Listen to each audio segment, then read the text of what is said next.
کا पेश करता हूँ जो कि 3 बीमारियों के लिए बहुत ही मुफीद है। शुगर के मरीजों के लिए, दिल के मरीजों के लिए और ब्लड जिनका हाई होता है या लो होता है, दोनों तरफ से सताए हुए लोग, यानी जिनका ब्लड हाई है लो है, दोनों को आराम फायदा होगा। सुबह दोपहर शाम 2-2 3-3 चम्मच ये चटनी खा लें। इसमें आप मामूली सा नमक मिर्च डाल सकते हैं। ठीक है, ये दिल के मरीजों के लिए हो गया।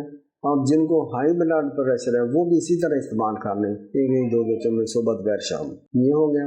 शुगर के मरीजों के लिए बहुत ही आला चीज़ है। 1-2 दिन में, सिर्फ 1-2 दिन में ही शुगर उनकी लेवल पर आ जाएगी। हमेशा के लिए बना के रख लें, खराब होने वाली चीज़ नहीं है।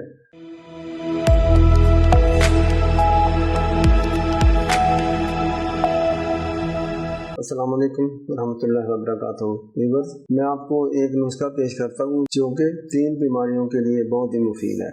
शुगर के मरीजों के लिए, दिल के मरीजों के लिए और ब्लड जिनका हाई होता है या लो होता है, दोनों तरफ से सताए हुए लोग, यानी जिनका ब्लड हाई है लो है, दोनों को आराम फायदा होगा। तो आपसे सुन लें। नुस्खा मुबारक ये है, बहुत मुफीद चटनी है। सौंफ 100 ग्राम, अजवाइन 100 ग्राम, खुश्क धनिया 50 ग्राम, खुश्क पुदीना 200 ग्राम, लहसुन 50 ग्राम, कलौंजी 10 ग्राम, अनारदाना 100 ग्राम। इन तमाम चीज़ों को थोड़ा सा पानी डालकर रगड़ाई करें, ये खूब बारीक कर लें।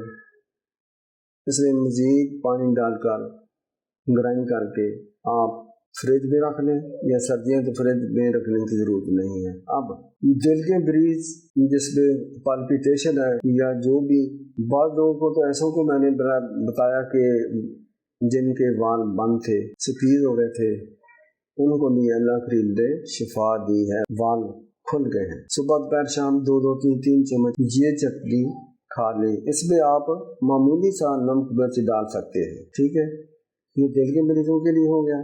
अब जिनको हाई ब्लड प्रेशर है वो भी इसी तरह इस्तेमाल कर लें, 1-2 चम्मच सुबह दोपहर शाम। ये हो गया।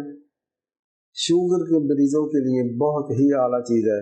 1-2 दिन में, सिर्फ 1-2 दिन में ही शुगर उनकी लेवल पर आ जाएगी। हमेशा के लिए बना के रख लें, खराब होने वाली चीज़ नहीं है। ये बगैर फ्रिज के भी महीना 2 महीने खराब नहीं होती, लेकिन फ्रिज में रख लें, सेफ हो जाएगी। चैनल सब्सक्राइब करें, लोगों को बताएं। अस्सलाम वालेकुम व रहमतुल्लाहि व बरकातहू।